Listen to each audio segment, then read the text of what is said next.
Tourism जो है वो हिमाचल जीडीपी का ऑलमोस्ट 7% जो रिकॉर्डेड है जी डायरेक्टली कंट्रीब्यूट करता है। यूथ है वो कैसे टूरिज्म के थ्रू कमा सकता है? स्किल जो है वो बहुत जरूरी है। तो एक होटल मैनेजमेंट है, SIHM धर्मशाला का कन्यारा बेस्ड है, उसका भी चार्ज है। तो वहाँ पे डिप्लोमा कोर्सेज और डिग्री कोर्सेज जो अभी हो रहे हैं, मैं आपके माध्यम से बताना चाहूंगा कि वहाँ पे national council for hotel management catering technology से हमारा इंस्टीट्यूट एफिलिएटेड है, और जो डिग्री अवार्ड होती है वो जवाहरलाल नेहरू यूनिवर्सिटी दिल्ली से होती है, जो कि बहुत ही प्रीमियर इंस्टीट्यूट्स को। बिल्कुल, जब सर्टिफिकेशन की बात आती है या लाइसेंसिंग की बात आती है तो डॉक्यूमेंटेशन बच्चों के पूरे नहीं हो पाते कि यार मैं गाइड का कोर्स कर लिया मैंने, उसके बाद अब मैं कागज़ का बनाऊं या फिर मैं रजिस्टर कहाँ करूं, मेरे पास ये है होटल है, तो वो कई बार लोगों को दिक्कत आती है। उसका कैसे बचा जा सकता है, कैसे हल किया जा सकता है उस चीज़ को? लेकिन ये एक तरह से एजुकेट करना जरूरी है। हम IEC एक्टिविटीज भी करते रहते हैं, बीच में जब ट्रेनिंग कोर्सेज होते हैं तो उसमें भी लोगों को बताते हैं कि कैसे वो ट्रैकिंग गाइड के तौर पे अपने आप को रजिस्टर करवा सकते हैं, होटल यूनिट होम स्टेज कैसे रजिस्टर करने हैं। टूरिज्म साथ में आ रहा है, उसके साथ ड्रग भी उतने जल्दी भी साथ में आ रहा है, क्योंकि बाहर से इतने लोग आते हैं तो साथ में ड्रग भी वो एरिए बनते जाते हैं। तो उसके बारे में कैसे हम उस चीज़ को रोका जा सकता है? ये सही कहा आपने, एक बहुत बड़ा चैलेंज है, क्योंकि कई बार रिस्पॉन्सिबल टूरिस्ट नहीं आता, वो किसी और मंशा के साथ आता है, जो वो इस माइंडसेट के साथ आता है कि वहाँ पे इजीली अवेलेबल हो जाएंगे, जबकि ऐसा होता नहीं है। लेकिन माइंडसेट इस तरीके से आते हैं लोग कि वहाँ पे ये चीजें मिल जाती हैं। तलायनाबा जी के सरकार में क्या है कि कल्चरल डिफरेंस भी है। आप देखेंगे यहाँ पे कि हर कल्चर के, हर रिलीजन के लोग यहाँ पे आराम से रहते हैं। तो उस चीज़ से टूरिज्म आप कैसे देखते हैं, मतलब आप मैनेज कैसे करते हैं कि अलग अलग लोग हैं, या फिर कई बार होता है कि दंगा हो गया, कुछ हो गया, या फिर कई बार अच्छी बात भी होती है, लोग आ रहे हैं, तो उस चीज़ को आप कैसे देखते हैं? टेस्ट मैचेस और वर्ल्ड कप का बहुत बड़ा हाथ रहा है। इवन IPL में भी अभी हम देखेंगे बहुत सारे फॉरेनर्स आएंगे। इको टूरिज्म हमने सुना है, तो वो क्या है और क्या होता है वो चीज़? ये इको टूरिज्म एक बहुत ही यूनिक काइंड का टूरिज्म है जो नेचर के साथ रहते हुए किया जाता है। It's more responsible tourism. ऐसे भी किस्से मिले हैं कि वाटर बॉडी है, उसमें जाकर के सिंगल यूज प्लास्टिक जो है वो वहाँ, जैसे कि कोई गया उसने वो यूज किया, वहीं फेंक कर किया, ठीक है, और उसको क्लीन करने के लिए इंटरेस्टिंगली मतलब हम लोग थोड़ा सा लगता है कम सेंसिटिव जी, फॉरेनर्स जाकर के उसको क्लीन कर रहे हैं। एयरपोर्ट एक्सपेंशन की बात हो रही है, तो क्या लगता है कि कितना और ज्यादा टूरिस्ट बढ़ेगा? अभी तक देखिए ATR 72 रोड पेनल्टी के साथ उतरता है, और जो एयर फेयर है बहुत महंगा है जी। मतलब अगर आप नॉर्मली भी देखोगे 6,000-7,000 के आसपास नॉर्मली रहता है, जो कि एक टाइम में 31,000 तक भी एक तरफ का हुआ जी। और इसको देखते हुए बहुत सारे जो कम्यूटर्स हैं या टूरिस्ट हैं, वो कहीं ना कहीं दूसरे मोड ऑफ ट्रांसपोर्टेशन पे रिलाई करते हैं। हेलो फ्रेंड्स, मैं विकास शर्मा। आज धर्मशाला में जो हमारे आज के गेस्ट हैं वो विनय दीवान जी सर हैं, जो sir district development tourism development officer हैं सर। और सर से हम जानेंगे कि जो कांगड़ा के ऊपर अभी बात चर्चा चल रही है कि टूरिज्म बढ़ रहा है और डिस्ट्रिक्ट बनाया जाएगा, और अभी साथ साथ आप देख रहे होंगे कि अभी हाईवे का काम लगा हुआ है, एयरपोर्ट का काम लगा हुआ है, और अभी कोरोना के बाद और ज़्यादा टूरिस्ट बढ़ा है। तो सर वो कैसे इस पूरे डिस्ट्रिक्ट को और एडिशनल जो चार्जेस हैं सर के पास, उसको सर कैसे संभाल रहे हैं? सर स्वागत है आपका। धन्यवाद। देखिए, टूरिज्म जो है वो हिमाचल GDP का ऑलमोस्ट 7% जो रिकॉर्डेड है जी, डायरेक्टली कंट्रीब्यूट करता है, और स्कोप बहुत है, और इकोनॉमी को स्ट्रेंथन करने के लिए ऑनरेबल चीफ मिनिस्टर ने कांगड़ा को टूरिज्म कैपिटल के तौर पे डिक्लेयर किया हुआ है जी।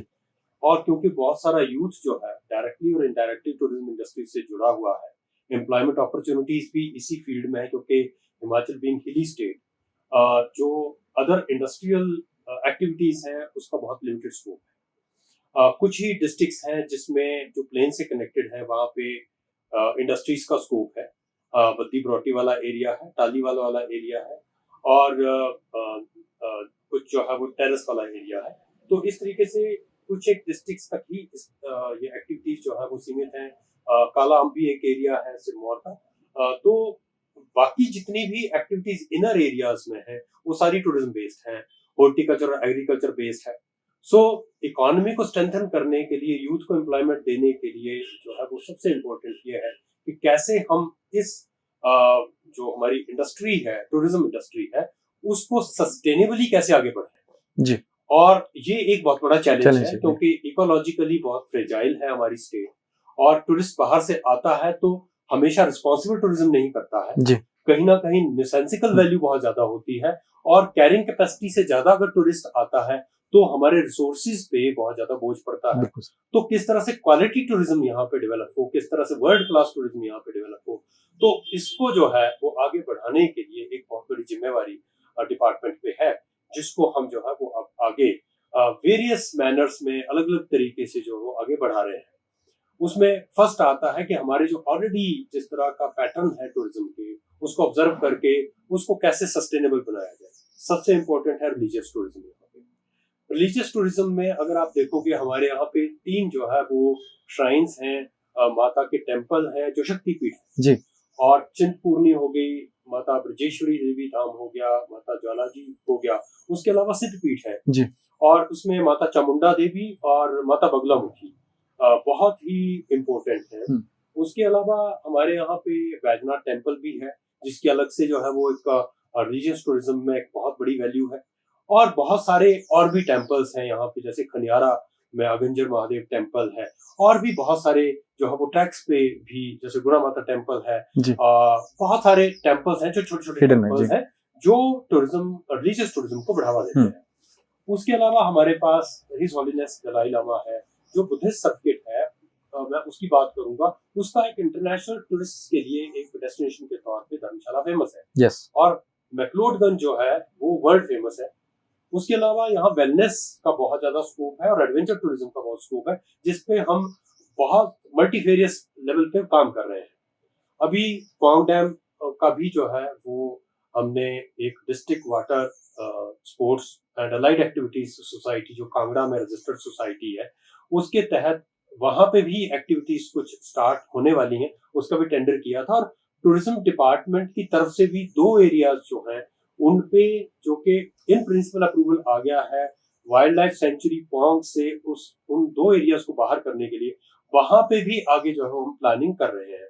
इसके अलावा बायोडाइवर्सिटी कंजर्वेशन सोसाइटी जो डिपार्टमेंट ऑफ फॉरेस्ट की है, वो भी पौंग डैम में जो है वो एक्टिविटीज करवा रही है। इको टूरिज्म एक्टिविटीज को प्रमोट करने के लिए उसके साथ भी हम कोलैबोरेट करने वाले हैं।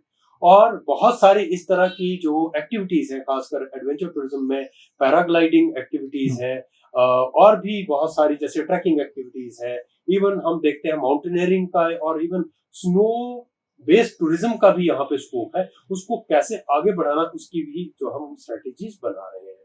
सिविल एविएशन जो है वो टूरिज्म को बूस्ट देता है, रोड इंफ्रास्ट्रक्चर बूस्ट देता है। अभी हमारे 2 रोड्स जो है नेशनल हाईवेज, उनको जो है वो 4 लेनिंग उनका काम चला हुआ है, और हम उम्मीद कर रहे हैं कि 1 साल में जो है वो सिनेरियो थोड़ा डिफरेंट हो जाएगा। सो वीकेंड टूरिज्म जो है वो यहाँ पे बढ़ जाएगा, और हम उम्मीद कर रहे हैं कि खासकर जो नियर बाय प्लेन्स में डेस्टिनेशन है, वहां से बहुत सारे लोग इस डेस्टिनेशन को टच कर रहे होंगे। तो अभी जो हम देखते हैं कि 1 नाइट स्टे वाला ये डेस्टिनेशन है, आने वाले टाइम में जो इंफ्रास्ट्रक्चर यहाँ पे डेवलप हो रहा है, जो भी होटल चेन्स यहाँ पे इंफ्रास्ट्रक्चर अपना डेवलप कर रही हैं, चाहे प्राइवेटली कर रही हैं, तो हम ये समझ रहे हैं कि आने वाले टाइम में ये 3 से 4 दिन का मिनिमम जो है वो डेस्टिनेशन बनेगा। अभी स्पोर्ट्स टूरिज्म का यहाँ बहुत स्कोप है, कन्वेंशन टूरिज्म का बहुत स्कोप है। तो स्पोर्ट्स टूरिज्म में अभी भी अगर आप देखेंगे, साई में अभी कंपटीशन चल रहे हैं जी, और इस ग्राउंड में जो है ऑलमोस्ट 4 to 5,000 जो है वो बाहर से पार्टिसिपेंट्स यहाँ पे हैं। उसके अलावा आईपीएल नजदीक आ रहा है, हमें आईपीएल है, तो वो भी एक बहुत बड़ी डोज होगी टूरिज्म को बूस्ट करने के लिए। और बहुत सारी एक्टिविटीज जो हैं, जो कहीं कोई फेस्टिवल हो रहे हैं, कहीं कोई फेयर हो रहे हैं, वो भी टूरिज्म को बढ़ावा देते हैं। तो इन चीजों को हाईलाइट करने की भी एक स्ट्रेटजी हम बना रहे हैं। और स्वदेश दर्शन में भी पौंग लेक को आगे बढ़ाने के लिए जो सेंट्रली फंडेड प्रोजेक्ट है, उस पर भी काम चल रहा है। तो बहुत बहुआयामी जो है वो इस पे पैटर्न्स पे जो है वो हम काम कर रहे हैं।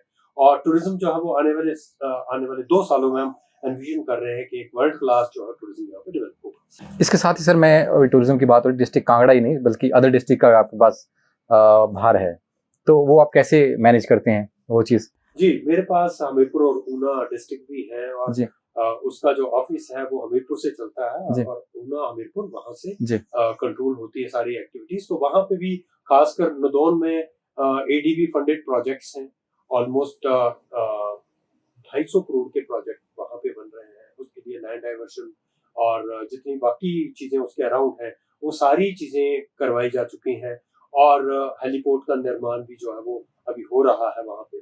और ऊना में भी बहुत सारी एक्टिविटीज हैं। इनफैक्ट जो आपका रायपुर वाला एरिया है, रायपुर मैदान वाला एरिया, अंदरौली वाला एरिया, वहाँ वाटर स्पोर्ट्स एक्टिविटीज जो है वो डिस्ट्रिक्ट एडमिनिस्ट्रेशन की तरफ से उनको आगे बढ़ाया जा रहा है, तो वो भी टूरिस्ट को अट्रैक्ट करने वाली है। और बहुत सारी जैसे बाबा ये जो ड्योट सिद्ध है वहां पे भी एडीबी फंडेड प्रोजेक्ट जो है वो अभी धरातल पे आने वाला है। तो बहुत सारे जो फील्ड्स हैं उनमें वहां पे काम चल रहा है। इवन ज्वाला जी के पास भी पैराग्लाइडिंग साइट को जो है डेवलप करने का, जिसका सीधा ही नदौर वाले एरिया को बेनिफिट होगा, उस पे भी काम चला हुआ है। तो इन डिस्ट्रिक्ट्स में भी जो है वो काफी एक्टिविटीज को आगे प्रमोट करने की कवायद चल रही है, और उम्मीद कर रहे हैं कि 4 लेनिंग जो चल रही है और बाकी रोड कनेक्टिविटी जो इम्प्रूव हो रही है, सिविल एविएशन सेक्टर में जो है वो जैसे एयरपोर्ट का, हमारा कांगड़ा एयरपोर्ट के एक्सपेंशन का प्रोसेस चल रहा है। साथ में जो हमारे 2 हेलीपोर्ट्स तो कांगड़ा में बन रहे हैं, एक हमीरपुर में बन रहा है। तो इसका जो है वो काफी आने वाले टाइम में बूस्ट मिलेगा, और क्वालिटी टूरिज्म, खासकर जो फॉरेनर्स यहाँ टच करते हैं उनकी संख्या बढ़ जाएगी। एक चीज आती है सर, यूथ कैसे उसको एम्प्लॉयमेंट कैसे मिल सकता है, या वो रोजगार कैसे पा सकता है? क्योंकि आज अगर हिमाचल की बात करें तो अनएम्प्लॉयमेंट बहुत ज्यादा बढ़ गया है, तो एक यूथ है वो कैसे टूरिज्म के थ्रू कमा सकता है? देखिए, टूरिज्म इंडस्ट्री किस एरिया में जाए कि वो कमा सकता है, अपना आमदनी बढ़ा सकता है अपने? जैसे मैंने आपको बताया कि टूरिज्म एंड अलाइड जो एक्टिविटीज है, अब टूरिज्म एक तो डायरेक्ट आता है कि कोई पर्सन होटल यूनिट है, रेस्टोरेंट यूनिट है, उसमें एम्प्लॉयड है जी, उसके लिए ट्रेनिंग की बहुत जरूरत होती है। अगर सर्विस देता है तो उसकी जो ग्रूमिंग है, जो ट्रेनिंग है, वो प्रॉपर होनी चाहिए ताकि वो इंडस्ट्री में अच्छे रोल्स पे, पे रोल्स पे जाए। अदरवाइज फ्लोटिंग जिस तरह से हम पैटर्न देखते हैं, मैंने डीटीडीओ कुल्लू का भी मेरे पास चार्ज रहा जब मैं एसडीएम मनाली था। 2013 से 15 तक मैं वहां पे रहा, और काफी टाइम तक मेरे पास टूरिज्म का चार्ज भी वहां पे रहा। तो मैं पैटर्न्स देखता था, तो वहां क्या है कि जो हमारे कुछ युवा जो मतलब पढ़ाई कर रहे थे, तो जब सीजन आता था तो उस टाइम में आकर के वो होटल्स में काम कर रहे होते थे, और एक तरह से वो ट्रेंड स्टाफ नहीं होता था, वो एक तरह से सपोर्टिंग स्टाफ के तौर पे काम करते थे, बहुत कम रेम्यूनरेशन पे काम करते, क्योंकि बहुत ही गरीब बैकग्राउंड से आते थे ये लोग, खासकर बंजार वाले एरिया से। और हम देखते थे कि उनको कम पे मिल रही है, लेकिन ये है कि पढ़ाई को कैसे आगे सस्टेन करना है, उसके लिए वो थोड़े पैसे पे भी जो है वो काम कर रहे होते थे। तो मैं देखता था कि बहुत ज्यादा एक एंथुसियाज्म होता था कि कुछ पैसा हम बनाएंगे। तो अगर स्किल डेवलपमेंट उनकी हो जाती है तो एक तरह से डायरेक्टली वो इंडक्ट हो जाते हैं इंडस्ट्री में, और स्किल जो है वो बहुत जरूरी है, जो खासकर कोर जो एरिया है टूरिज्म का। दूसरा आता है अलाइड एक्टिविटीज में, उसमें आता है आपका जैसे टैक्सी। तो ऑपरेटर के तौर पे कई लोग रजिस्टर होते हैं जिनके पास अपने फाइनेंसेस का सोर्स होता है, कुछ लोन पे भी काम करते हैं। तो टैक्सीज का, ट्रैवल एजेंसीज अपना के तौर पर रजिस्टर होकर के टैक्सीज वगैरह भी ऑपरेट करते हैं, कुछ ड्राइवर्स के तौर पे भी काम करते हैं। अच्छा, कुछ जो है वो गाइड के तौर पे काम करते हैं जी। तो इवन ट्रैकिंग गाइड का बहुत ज्यादा स्कोप है। तो इस तरह की जो अलाइड एक्टिविटीज है उसमें बहुत ज्यादा स्कोप जो है एम्प्लॉयमेंट का बनता है। और उसके अराउंड जब वो वेल कनेक्टेड होते हैं, ट्रैवल एजेंट्स के साथ उनकी इंटरेक्शन होती है, होटलियर्स के साथ, एसोसिएशंस के साथ वो इंटरेक्ट करते रहते हैं, तो उनको बिजनेस भी आता है। तो अनऑर्गेनाइज सेक्टर को किस तरह से ऑर्गेनाइज वे में उसको आगे लेकर के जाना है, उसके लिए स्किल डेवलपमेंट जो है वो ऑर्गेनाइज वे में करना बहुत जरूरी है। तो मोटिवेट करना भी बहुत जरूरी होता है, क्योंकि सीजनल काम होता है कई बार जी जी। अब बरसात आ गई तो उस टाइम में बीच में जो एम्प्लॉयमेंट का एक पैटर्न होता है वो ब्रेक हो जाता है, सर्दियों में ब्रेक हो जाता है। तो जो 8 महीने का काम है वो इतना हो कि 4 महीने जो बाकी साल के बच गए उसमें वो सस्टेन कर जाए। सो इसके लिए फिर वो आउट माइग्रेशन नहीं होती, कोई बद्दी बरोटी वाला नहीं जाएगा, या एक्सप्लॉइट और कहीं जगह जैसे प्लेन्स में जाना पड़ता है यूथ को, वो नहीं होगा। तो उसके लिए ये है कि क्वालिटी टूरिज्म के साथ जो है, जैसे क्वालिटी टूरिस्ट आता है उसको वर्ल्ड क्लास सर्विस देने के लिए स्किल्स जो है वो बहुत जरूरी है। अब हमारे पास जैसे इस वक्त मेरे पास एक एडिशनल चार्ज है प्रिंसिपल होटल इंस्टीट्यूट जो मैनेजमेंट होटल मैनेजमेंट है SIHM धर्मशाला का कन्यारा बेस्ड है, उसका भी चार्ज है। तो वहां पे डिप्लोमा कोर्सेज और डिग्री कोर्सेज जो अभी हो रहे हैं, मैं आपके माध्यम से बताना चाहूंगा कि वहां पे national council for hotel management catering technology से हमारा इंस्टीट्यूट एफिलिएटेड है, और जो डिग्री अवार्ड होती है वो जवाहरलाल नेहरू यूनिवर्सिटी दिल्ली से होती है, जो कि बहुत ही प्रीमियर इंस्टीट्यूट्स को बिल्कुल। और हमारे जो यहाँ पे स्टूडेंट्स डिग्री और डिप्लोमा लेकर के जाते हैं, वो सीधी उनकी 5 स्टार होटल्स में प्लेसमेंट है, उससे कम नहीं है जी। और जो एक्सपोजर लेकर के आते हैं उनको यहाँ पे भी जो 5 स्टार कैटेगरी के होटल्स हैं वो वहां पे एम्प्लॉयमेंट का आसानी हो जाती है। तो एक्सपोजर जैसे गोवा जाकर के या से अब्रॉड चले जाते हैं, दुबई चले जाते हैं, मॉरिशस चले जाते हैं, उसके बावजूद भी वापस आकर के, क्योंकि फैमिली कंडीशंस इस तरह की होती हैं कईयों की, खासकर कोविड के बाद हमने देखा कि पेरेंट्स अकेले थे, तो वापस आकर के उन्होंने जो है वो यहाँ पे एम्प्लॉयमेंट सीख की। एंड हम देखते हैं कि बहुत सारी चेन्स ऑफ होटल्स यहाँ पे आ रही हैं और they are happy to employ them, because उनको एक लोकल जो है वो कस्टम कल्चर जानने वाला मिल जाता है और उनको कंपैरेटिवली लेस पे करना पड़ता है। रीजन भी वो कहीं ना कहीं लोकली सिचुएटेड होते हैं, अलग से मैन पावर को सस्टेन करने के लिए होटलियर्स को खर्चा नहीं करना पड़ता। सो इस तरीके से अगर हम देखते हैं स्किल डेवलपमेंट कोर्सेज में हम ज्यादा फोकस करते हैं, ट्रेनिंग्स पे ज्यादा फोकस करते हैं और इस तरह के इंस्टीट्यूट्स को प्रमोट करते हैं जो इस तरह के हॉस्पिटैलिटी के कोर्सेज आगे बढ़ा रहे हैं। और कुछ तो मुझे लगता है कि क्वालिटी जो है कुछ इंस्टीट्यूट प्राइवेट कॉम्प्रोमाइज भी कर जाते हैं, जो कहीं ना कहीं काउंटर प्रोडक्टिव होता है इंडस्ट्री के लिए। तो उस पर भी एक जो है वो स्ट्रिंजेंट चेक रखना जरूरी है, जो कि मुझे लगता है अभी डिपार्टमेंट के पास वो मैंडेट नहीं है।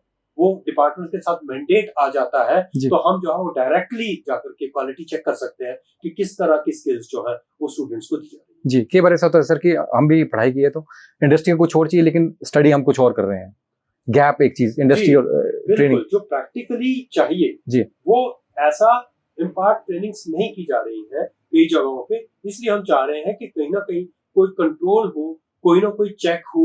ये नहीं है कि किसी आउट ऑफ स्टेट किसी यूनिवर्सिटी से एफिलिएटेड कहीं कोई कोर्स यहाँ पे प्रोवाइड कर रहा है जी, और वो क्वालिटी एजुकेशन नहीं दे रहा है। कई इंस्टीट्यूट हमें पता चला कि 2-2 रूम्स में भी चल रहे हैं जिनके पास प्रैक्टिकली एक्सपीरियंस देने के लिए कोई लैब तक नहीं है जी। सो इन जो टेंडेंसीज है इनको कर्व करने की जरूरत है और मुझे लगता है कि इसमें जो है सरकार को जो है वो हस्तक्षेप करना भी चाहिए। एक और चीज आती है सर, ये सही कहा आपने, एक बहुत बड़ा चैलेंज है क्योंकि कई बार रिस्पॉन्सिबल टूरिस्ट नहीं आता है, वो किसी और मंशा के साथ आता है।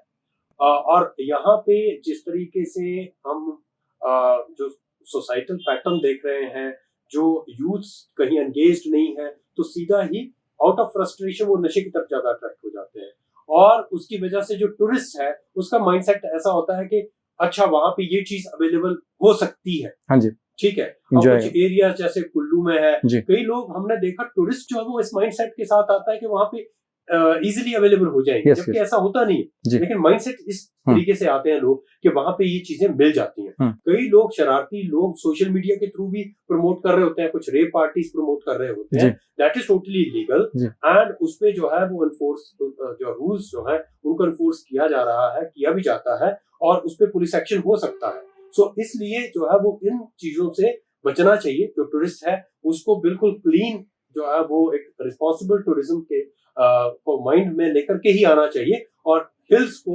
इसकी जो इकोलॉजिकल जिस तरह से फ्रेजाइल है उसको ध्यान में रखते हुए एक्टिविटीज करनी चाहिए। एक और चीज आती है सर कि अभी कोविड के बाद हमने एक चीज देखी कि योगा एंड वेलनेस के ऊपर टूरिज्म जो आपने बात की तो वो टूरिज्म बढ़ा है और एक लॉन्ग स्टे के लिए भी लोग आना शुरू हुए हैं कि यार अब दिल्ली में मेरा दिल नहीं है तो अब होम स्टे लेके यहाँ पे रह रहे हैं। तो वो एक बर्डन भी है, सिटी के ऊपर भी बर्डन है, प्रदेश के ऊपर भी बर्डन है क्योंकि रिसोर्सेज उतने ही लिमिटेड है हमारे पास। तो उस चीज को आप कैसे देखते हैं उस चीज को? देखिए कांगड़ा वैली में जो वेलनेस टूरिज्म है उसका बहुत बहुत ज्यादा स्कोप है। रिक्वायरमेंट्स रहती हैं, कुछ इंफ्रास्ट्रक्चर रिलेटेड रहती हैं। अभी तो हमने अभी हाल में ही आयुष डिपार्टमेंट से पता करना चाहा कि आपके पास वेदर योगा सेंटर्स और मेडिटेशन सेंटर्स कोई रजिस्टर है, तो हमें इंफॉर्मेशन मिली कि उनके पास कोई भी ऐसी यूनिट रजिस्टर नहीं है, जबकि बहुत सारे इस तरह के सेंटर्स चल रहे हैं, प्राइवेटली चल रहे हैं। सो अभी हम जो है वो जो हमारी डिस्ट्रिक्ट हेल्थ अथॉरिटीज है उससे भी पता करेंगे कि क्या उनके पास जो है वो कोई अलग से रजिस्ट्रेशन का प्रोसेस तो नहीं है, बिकॉज हमें ये रिपोर्ट मिली कि काफी ज्यादा इस तरह के सेंटर्स खुल गए हैं जहां पे मेडिटेशन के नाम पर बहुत सारे टूरिस्ट एक्टिविटीज चल रही है। और ये जरूरी है कि जहां पे कोई इन हाउस रह रहा है वो किस तरह का पर्सन है, कहाँ से आया है, उसका प्रॉपर ब्यौरा हो, उसका प्रॉपर रिकॉर्ड हो जी। और क्योंकि मैंने कहा कि हर तरह का तत्व आता है, कई लोग योगा और मेडिटेशन के नाम पर नशे को भी प्रमोट कर सकते हैं जी, बड़ी बात नहीं है जी। तो हमारे पास वो इन्वेंट्री होना जरूरी है यस, यस, ताकि जो है वो पुलिस को भी इजी हो, हमारे डिपार्टमेंट को भी चेकिंग में इजी हो, और इवन जो क्वालिटी यहाँ पे दी जा रही है वो किस तरह की है वो आयुष विभाग को भी पता होना चाहिए कि किस तरह की एक्टिविटीज वहां पे करवाई जा रही है। वेदर ट्रेंड जो है वो योगा टीचर्स है, क्या वहां पे वेलनेस के नाम पर एक्चुअल थेरेपीज करवाई जा रही हैं, या फिर उसके in the guys of those activities कुछ और एक्टिविटीज चल रही है। सो ये एक रिस्पॉन्सिबल टूरिज्म के लिए जरूरी है कि एजेंसीज जो लॉ एनफोर्सिंग एजेंसीज है उनके पास भी ब्यौरा हो, और जो एक्चुअली एक्टिविटीज करवा रहे हैं वो भी रिस्पॉन्सिबली उसको एक्टिविटीज को करवाए। एक और चीज आती है दलाई लामा जी के साथ कारण क्या है कि कल्चरल डिफरेंस भी है। आप देखेंगे यहाँ पे कि हर कल्चर के हर रिलीजन के लोग यहाँ पे आराम से रहते हैं, तो उस चीज से टूरिज्म आप कैसे देखते हैं, मतलब आप मैनेज कैसे करते हैं कि अलग अलग लोग हैं, या फिर कई बार होता है कि दंगा हो गया, कुछ हो गया, या फिर कई बार अच्छी बात भी होती है लोग आ रहे हैं, तो उस चीज को आप कैसे देखते हैं? देखिए जो हमारा सोशल फैब्रिक है यहाँ का वो इस तरह का है कि ठीक है कमर्शियल इंटरेस्ट तो सभी के होते हैं yes. थोड़ा बहुत कॉन्फ्लिक्ट्स भी रहते हैं, और टूरिस्ट रिलेटेड जो एक्टिविटीज है उसमें कहीं ना कहीं जो है वो टिबेटन्स भी इन्वॉल्व है, हमारा लोकल जो है वो इंडियंस भी उसमें एक्टिवली पार्टिसिपेट करते हैं, और छोटा मोटा मतभेद कई बार हो भी जाता है, लेकिन इस तरह की हमारे पास बहुत ही कम कंप्लेंट्स आई कि भाई इसने जो है वो इस तरह का कुछ गलत हमारे साथ कर दिया। जो जितनी भी चीजें हैं वो लोकली सुलझा दी जाती है, अब तक तो कोई इस तरह का एडवर्स नहीं आया। इनफैक्ट हमारे लिए टूरिज्म के लिए बहुत अच्छी चीज है कि डिफरेंट कल्चर के लोग यहाँ रहते हैं, और उसको देखा देखी में उनके कल्चर को स्टडी करने के लिए बाहर से बहुत सारे फॉरेनर्स भी आते हैं। और आप देखोगे ना सिर्फ इजराइल से तो जितने भी लोग यहाँ पे आते थे अब थोड़ा सा पैटर्न चेंज होने शुरू हुआ, अब यूरोप से भी लोग आ रहे हैं, इवन ईस्ट एशिया से भी बहुत सारे लोग आ रहे हैं, बिकॉज कहीं ना कहीं टिबेटन्स जो बुद्धिस्ट फॉलोइंग है, टिबेटन्स के अलावा और भी लोग जो है वो बुद्धिज्म के जो फॉलोअर्स है वो इन एरियाज को टच कर रहे हैं, और बहुत अच्छे तरीके से इवन हम ये बड़ी अच्छी बात है कि हमारे लोकल लोग मतलब उनकी लैंग्वेजेस तक सीख गए हैं जी, और कम्युनिकेशन इजी हो गया है जी सर। अब तो एप्स ऐसी आ गई हैं कि वहां पे कम्युनिकेशन और फैसिलिटेट हो जाता है, ठीक है, तो बहुत अच्छी बात है। और बहुत सारे हमने देखा है एनकरेजिंग ट्रेंड्स है कि पोस्ट कोविड जो है वो foreigners not only due to this sports tourism जिसमें टेस्ट मैचेस और वर्ल्ड कप का बहुत बड़ा हाथ रहा है, इवन आईपीएल में भी अभी हम देखेंगे बहुत सारे फॉरेनर्स आएंगे, और उसके साथ जो है वो इस हॉलीनेस से ऑडियंस के लिए बहुत सारे लोग आते हैं। सो जो कल्चरल डिफरेंसेस है कहीं ना कहीं प्लस कर रहे होते हैं टूरिज्म को। एक और चीज टर्म आती है सर, इको टूरिज्म हमने सुना है, तो वो क्या है और क्या होता है वो चीज? इको टूरिज्म एक बहुत ही यूनिक काइंड का टूरिज्म है जो नेचर के साथ रहते हुए किया जाता है। It's more responsible tourism, sustainability के हिसाब से भी ये बहुत ही आवश्यक है कि हम जो है वो रिसोर्सेज को कंजर्व करते हुए टूरिज्म को करें। सो मुझे लगता है हर सस्टेनेबल टूरिज्म जो है वो इकोलॉजिकली जो सस्टेनेबल टूरिज्म है एक्चुअली। तो इको टूरिज्म अभी तो देखिए जो पॉलिसी है, इको टूरिज्म पॉलिसी है, उसमें फॉरेस्ट डिपार्टमेंट को मैंडेट दिया गया है, जबकि मैं मानता हूं कि फॉरेस्ट्री जो है उसके साथ टूरिज्म एक्टिविटीज को कराना एक बहुत बड़ी चैलेंज भी है, और कहीं ना कहीं एक डिस्ट्रिक्ट लेवल पे जो एक साइनर्जी है उसको अभी रिसेंटली तो बिल्ड किया जा रहा है, लेकिन जिस लेवल पे जिस पैमाने पर ये एक्टिविटीज होनी चाहिए अभी वो उस पैमाने पर नहीं जा सकी है। इको टूरिज्म जो सोसाइटीज हमारी बनी हुई है, खासकर सीसीएफ के हर एक डिस्ट्रिक्ट में सीसीएफ की अध्यक्षता में जो है वो सोसाइटीज बनी हुई है, तो जो डिस्ट्रिक्ट लेवल की सोसाइटीज है उसमें DTDOs भी जो है वो मेंबर्स रहते हैं। और अभी हमने देखा कि गवर्नमेंट का जो पुश है वो इको टूरिज्म को बढ़ाने का भी है।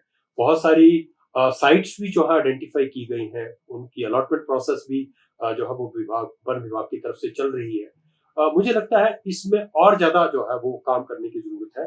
खासकर जितनी भी ट्रेल्स हैं उनको मेंटेन करना, उन पे जितने भी लोग जा रहे हैं उनका पूरा ब्यौरा रखना, जितनी भी वो कैरी कर रहे हैं सामान, वो क्या सिंगल यूज प्लास्टिक तो नहीं है, अगर जा रहा है तो वापस आ भी रहा है, या हिल्स पे कचरा तो नहीं फेंका जा रहा है। बहुत सारे ऐसे भी किस्से मिले हैं कि वाटर बॉडी है उसमें जाकर के सिंगल यूज प्लास्टिक जो है वो वहां, जैसे कि कोई गया उसने वो यूज किया वहीं फेंक कर किया, ठीक है, और उसको क्लीन करने के लिए इंटरेस्टिंगली मतलब हम लोग थोड़ा सा लगता है कम सेंसिटिव है जी, फॉरेनर्स जाकर के उसको क्लीन कर रहे हैं। yes.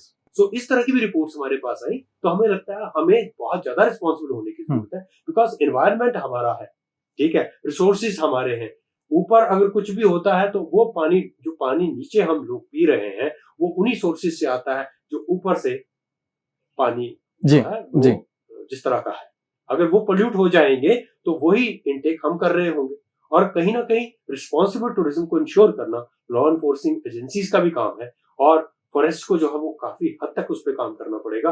इनफैक्ट हम भी चाह रहे हैं कि जो है वो लोकल्स को और ज्यादा ट्रेनिंग्स दी जाए, उनको इको टूरिज्म सोसाइटीज के साथ ज्यादा जोड़ा जाए, ताकि वो अपनी एक्टिविटीज को सस्टेनेबल तरीके से, इकोलॉजिकल तरीके से जो है वो माउंटेन्स में करें, और बाहर से आने वाले लोगों को भी सेंसिटाइज करें, ताकि फ्लोरा फौना और वहां की इकोलॉजी को कंजर्व किया। सर एक चीज आती है, जैसे बच्चे ट्रेनिंग करते हैं, कुछ करते हैं, उसका सर्टिफिकेट बनाते हैं, उसके बाद मान लीजिए पैराग्लाइडिंग के किस्से हो गए, स्पोर्ट्स टूरिज्म के किस्से हो गए, कुछ दिनों बाद देखते हैं साल में एक आधा हादसा होता रहता है, तो क्या इनकी अपनी लाइसेंसिंग चेक होनी चाहिए कि क्या आपके लाइसेंसिंग है? क्योंकि उड़ा देते हैं, पैसेंजर की डेथ हो गई, कई बार कुछ होता है या कुछ हादसे हो जाते हैं, तो वो कितना जरूरी है वो चीज? हमारे यहाँ पे 4 पैराग्लाइडिंग साइट्स है जी, मैं सिर्फ एक्सक्लूसिवली एडवेंचर स्पोर्ट्स की बात करूंगा। पैराग्लाइडिंग उसकी सेफ्टी के कितना, उसमें सेफ्टी नॉर्म्स पे कोई कॉम्प्रोमाइज नहीं होता जी, ड्यू टू नेग्लिजेंस जी, जो है वो इस तरह के हादसे हुए हैं पहले, लेकिन अभी आप देखोगे बहुत ही रेयर है ये हादसे। एंड अभी एक मेरे टेन्योर के दौरान ऑलमोस्ट 3 साल प्लस हो गए, सिर्फ एक हादसा जो इंद्रूनाग में हुआ, अदरवाइज इस दौरान कोई इस तरह का हादसा नहीं हुआ जो बहुत ही अलार्मिंग हो।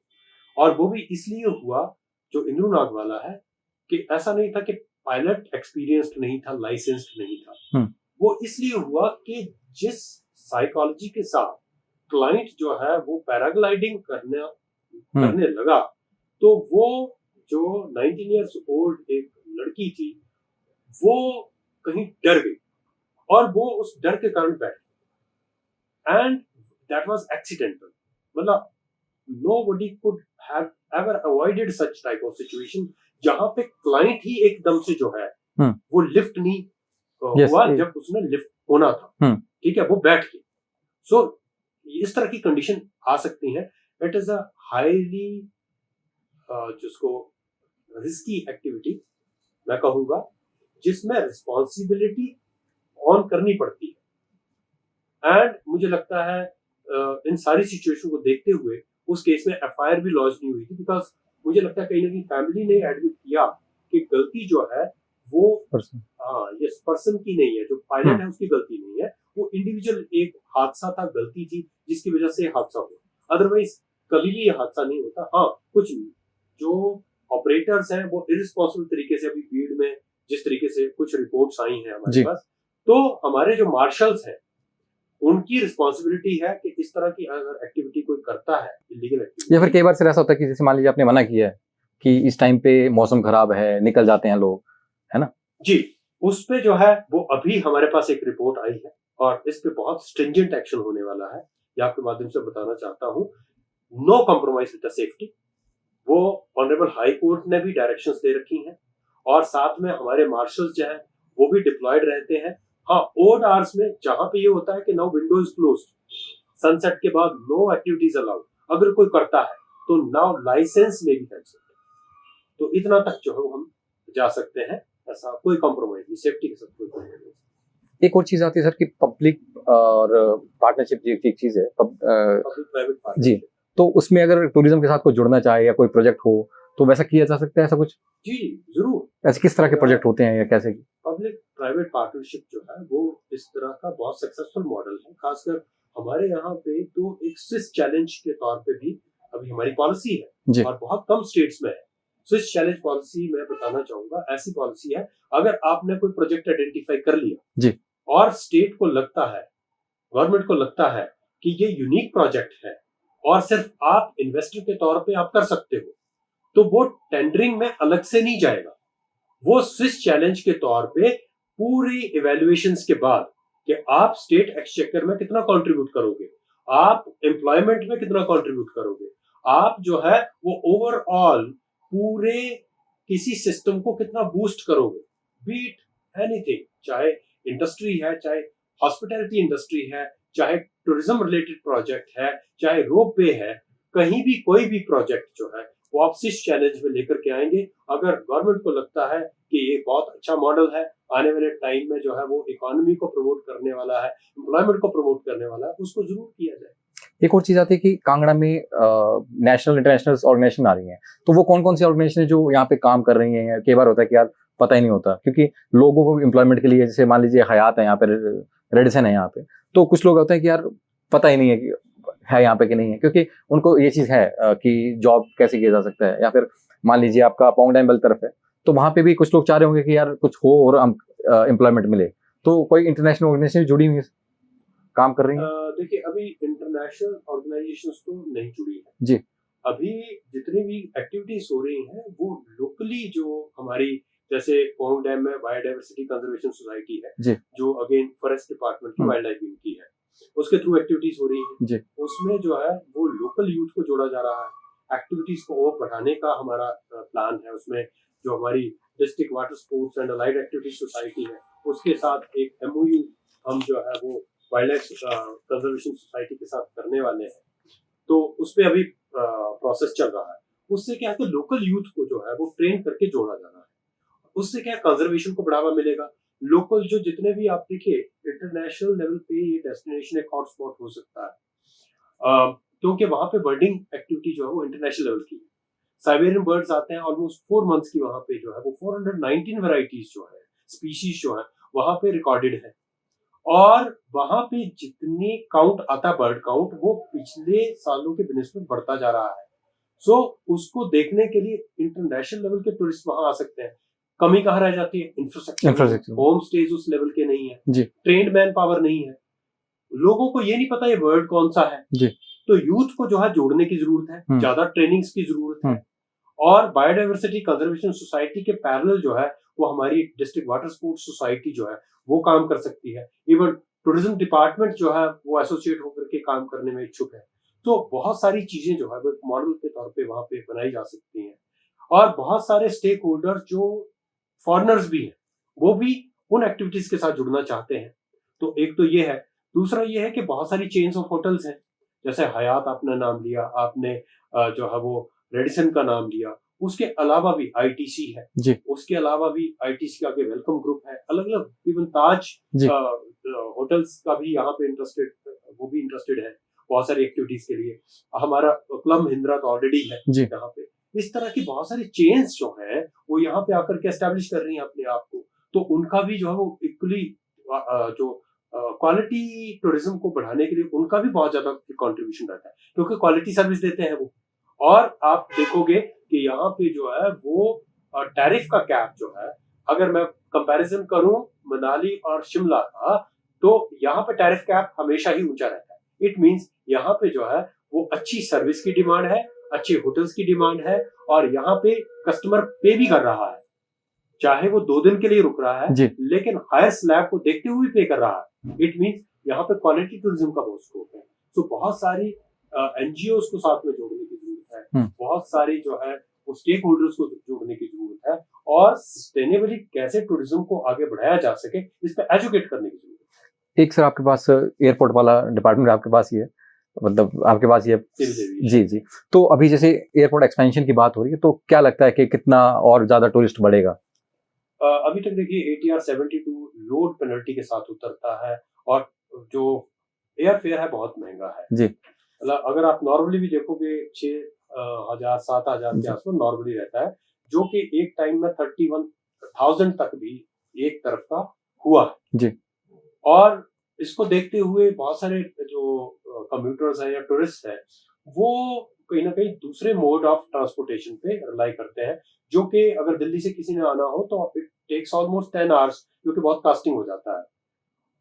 अगर एयरपोर्ट एक्सपैंड हो जाता है तो आप देखिए जो एयरबस है वो उतर जाएगी और उससे क्या होगा कि जो टैरिफ है जो अभी टिकट का पर टिकट देखते हो दिल्ली से, अगर मैं कंपैरेटिव देखूं तो अगर श्रीनगर का 3,500 4,000 के आसपास है, वहीं पे अगर 7,000 है तो लोग वहां जाना प्रेफर करेंगे। यस।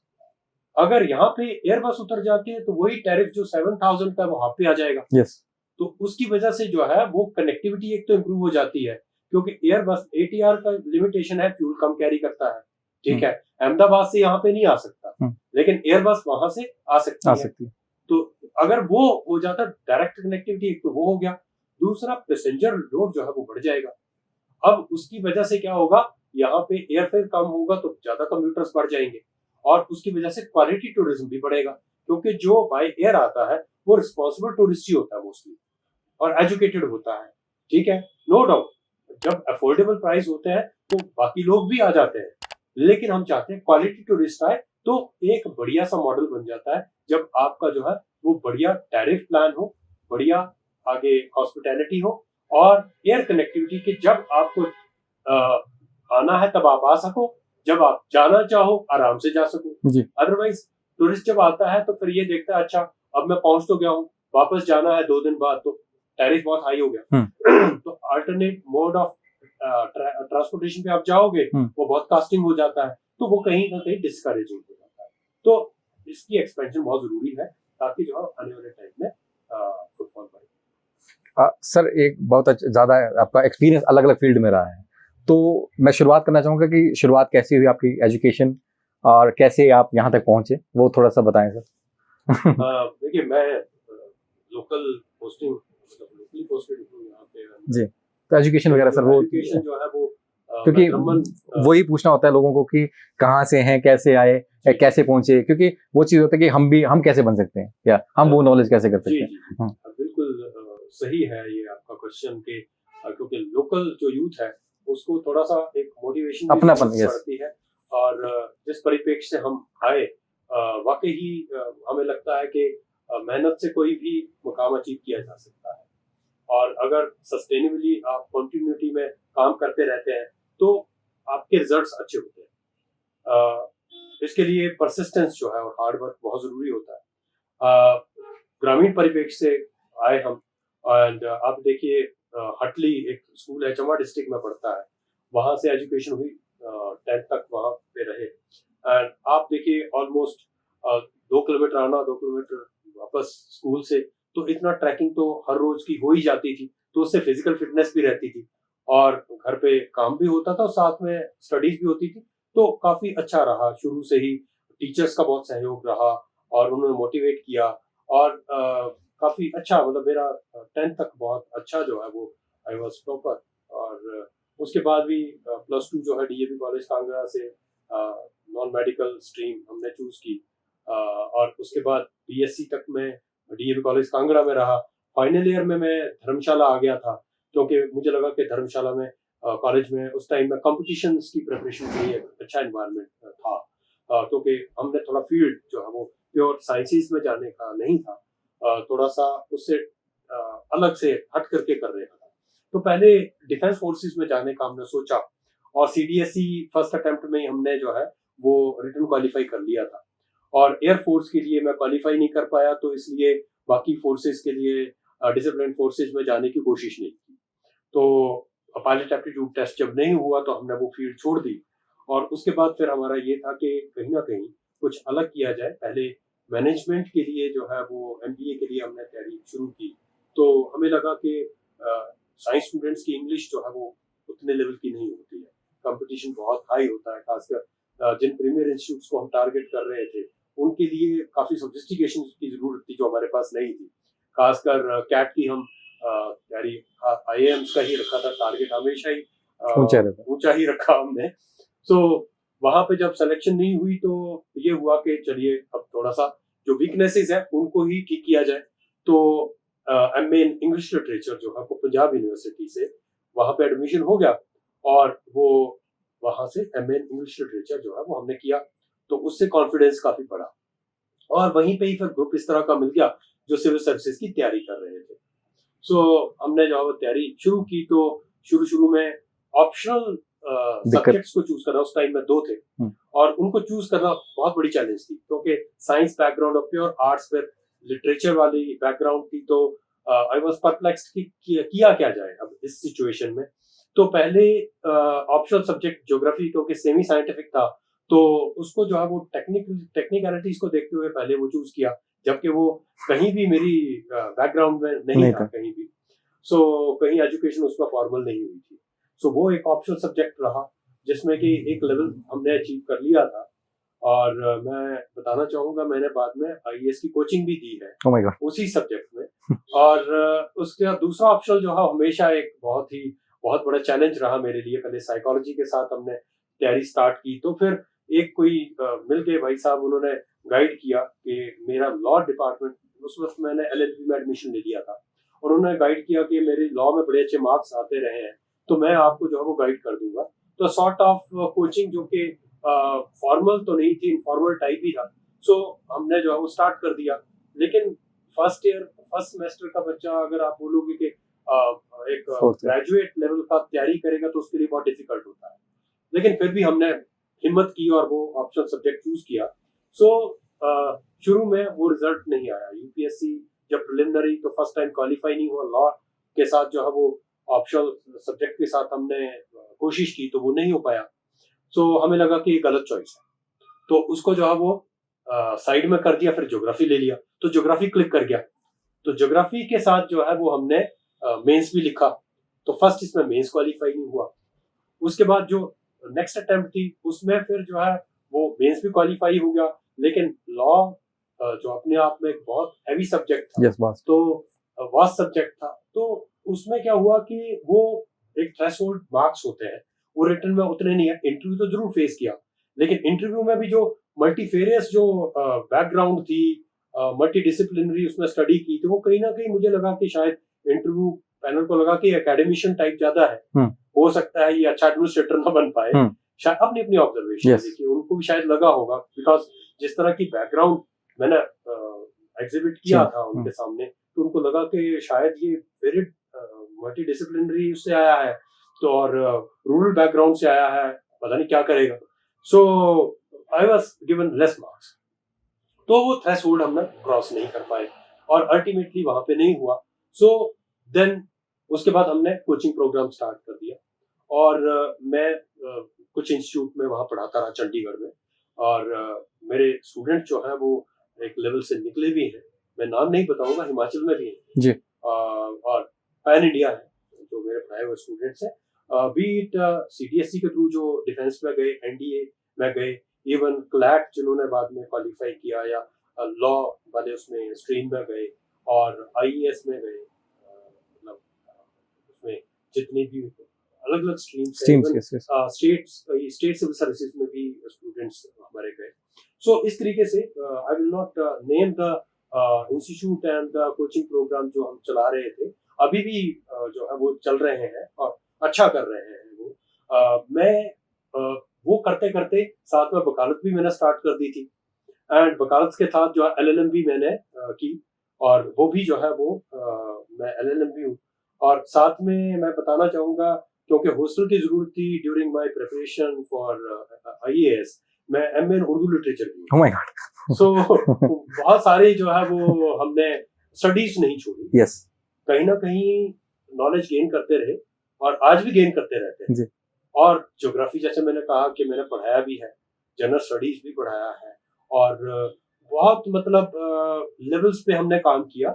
और इवन आप देखिए जब मैं कोर्स हैंडल कर रहा था साथ में तैयारी भी कर रहा था और 2007 में मैं I was selected as a public prosecutor. मैं सरकारी नौकरी में आया एज ए सरकारी वकील, और मैंने 1.5 साल as a public prosecutor Una भी काम किया है। और उसके बाद जो है मतलब सीधा ही हाई कोर्ट, जो Chandigarh Punjab and Haryana high court है, वहां पे प्रैक्टिस करने के बाद सीधा ही district courts as a prosecutor मैंने ऊना में काम किया। एंड उसके साथ फिर 2007 में जो एग्जाम दिया था, तो 2008 में जो है वो मेरी सिलेक्शन हो गई थी, और 2008 ऑनवर्ड्स जो है वो मैं फिर HAS में आ गया था। एंड उसके बाद बहुत सारी कैपेसिटीज में मैंने स्टेट को सर्व किया। पहले प्रोविजन के बाद जो है वो वीडियो झंडूता के तौर पे, और उसके बाद SDM डोडरा के तौर पे, और उसके बाद SDM Kullu, SDM Manali, then ADM Bharmour, ADM Bilaspur, then ADM Shimla, secretary education board भी रहा बीच में 1 साल के लिए, एंड उसके बाद फिर कमिश्नर MC पालमपुर रहा। उसके बाद ये टूरिज्म में जो है वो मुझे मौका मिला, और अनफॉर्चुनेट के मेरे टाइम में जो है वो एयरपोर्ट एक्सपेंशन पे काम स्टार्ट हुआ, हेलीपोर्ट्स पे काम स्टार्ट हुआ, और ADB जो फंडेड प्रोजेक्ट्स हैं उस पे काम स्टार्ट हो रहा है, और पाउंड डैम पे भी अभी जो है वो एक मॉडल बन रहा है, और आने वाले समय में ये जो है वो स्टेट के लिए एक बहुत बड़ा जो है वो बूस्ट रहेगा, खासकर टूरिज्म इंडस्ट्री की। So I am satisfied with whatever I have done in the department. So जितने भी मेरा स्टाफ रहा है, जितने मेरे सीनियर्स रहे हैं, कलीग्स रहे हैं, उनका बहुत सपोर्ट रहा है, और खासकर जो सीनियर्स हैं उन्होंने काफी एनकरेज भी किया। इस दौरान जो है वो इस टेन्योर के दौरान कहीं प्लस माइनस भी होते हैं, कहीं मिस्टेक्स भी होती हैं, तो उन्होंने हमेशा एनकरेजिंग को रखा, और इसलिए जो अब तक हम कर पाए हैं इस डिस्ट्रिक्ट में या दूसरे डिस्ट्रिक्ट्स में भी कर रहे हैं, वो उसी का परिणाम है कि अभी एक लेवल जो है वो हम अचीव कर रहे हैं, और उसका परिणाम आने वाले समय में। एजुकेशन और एक्सपीरियंस का आपका अच्छा साथ दिया। जी, मैं कहूँगा कि इवन लॉ जो बैकग्राउंड है उसका बहुत बड़ा सहयोग रहा है। बहुत सारे कॉन्फ्लिक्ट्स रेजोल्यूशन में, बहुत सारे लिटिगेशन को समाप्त करने के लिए जी, इवन कुछ प्रोजेक्ट्स लिटिगेशन में भी फंसे हुए थे। वो भी उन प्रोजेक्ट्स को भी निकालने में जो है वो मेरी जो बैकग्राउंड थी उसने काफी मेरी और शायद मैं कहूँगा सरकार की बात की है। जी सर, अगर यूथ को आप मैसेज देना चाहें कुछ? यूथ का जो है देखिए, खासकर हिमाचल में जो यूथ है उसमें बहुत पोटेंशियल है, बहुत हार्ड वर्किंग है, और रूरल जो बैकग्राउंड है वो कहीं ना कहीं उनको हम्बल भी बनाता है। सो देखिए, हर जगह स्कोप है, और हॉस्पिटैलिटी इंडस्ट्री में मैं देखता हूँ अभी बाहर से जितनी भी चेन्स हैं, चाहे रेस्टोरेंट चेन्स हैं, चाहे होटल चेन्स हैं, वो जैसे मैं प्रिंसिपल SIHM हूँ, तो डायरेक्टली कहीं ना कहीं कॉन्टैक्ट में आ जाते हैं हम लोग कि आप जो है वो हमें एक्सपीरियंस लोग दीजिए, क्योंकि आप हिमाचली जो है वो बहुत ज्यादा मेहनती होते हैं, बहुत ज्यादा ओबीडियंट भी होते हैं, और अगर रात दिन काम करना हो तो आप जो है वो अवेलेबल रहते हैं। वो बाकी स्टेट्स में एटीट्यूड नहीं। सो बहुत ज्यादा पोटेंशियल है, स्किलिंग की जरूरत है, उसमें अच्छे एक्सपोजर की जरूरत है। कम्युनिकेशन स्किल्स पे हम कहीं ना कहीं पीछे रहते हैं। स्किल्स में, बाकी स्किल्स में हम आगे होंगे, लेकिन कम्युनिकेशन स्किल्स में उस पे काम करने की बहुत ज्यादा जरूरत है। और मुझे लगता है कि जिस तरीके से एक्सपोजर ले रहा है हमारा युवा, एक मैसेज यही है कि नशे से दूर रहे, नेवर गिव अप, फ्रस्ट्रेट नहीं होना है, बिकॉज कई सेक्टर्स में एक्चुअली लिमिटेड स्कोप हो रहा है। हमेशा आप सरकारी नौकरी नहीं पा पाएंगे, ठीक है, उसमें स्कोप लिमिटेड होता जा रहा है, तो कहीं ना कहीं हाईली पेड जॉब्स की तरफ देखना पड़ेगा, और उसके लिए स्किल्स की जरूरत पड़ती है। मैंने जैसे कहा कि मैंने जो अपनी वीकनेस है उसको ध्यान में रखते हुए ही अपनी एजुकेशन को, मेरे पेरेंट्स और मेरे जो सिबलिंग्स हैं उनका बहुत ज्यादा उसमें कंट्रीब्यूशन दिया, तो हमने ये देखा कि वीकनेस कहाँ पे है, उसको ओवरकम करने के लिए किस तरह की एजुकेशन ली जाए, वो चीज जरूरी होती है, रादर दैन कि आप स्टीरियोटाइप उसमें चलते रहे कि जी BA कर ली, MA कर ली, नो B.Ed करेंगे, JBT करेंगे। जरूरी नहीं है कि वही आपके इंटरेस्ट की चीजें हैं, उसके अलावा बहुत सारी चीजें, इवन स्किल्स, अगर इस वक्त जो है वो अगर आप प्लम्बर का भी कोर्स कर लेते हो, ये स्किल्स में आप एक इलेक्ट्रिशियन का भी कर लेते हो, तो स्कोप हर जगह मिलता है। yes. सिर्फ आपको स्किल्स चाहिए, आपको जो है वो मेहनत चाहिए और आप देखो कि स्काई इज द लिमिट। तो आप मेहनत करते हैं, आप ऑनेस्टली काम करते हैं, तो आप जो है वो बहुत लेवल्स अचीव कर सकते हैं लाइफ में, ऐसा मैं मानता हूँ। ठीक है, थैंक यू सो मच।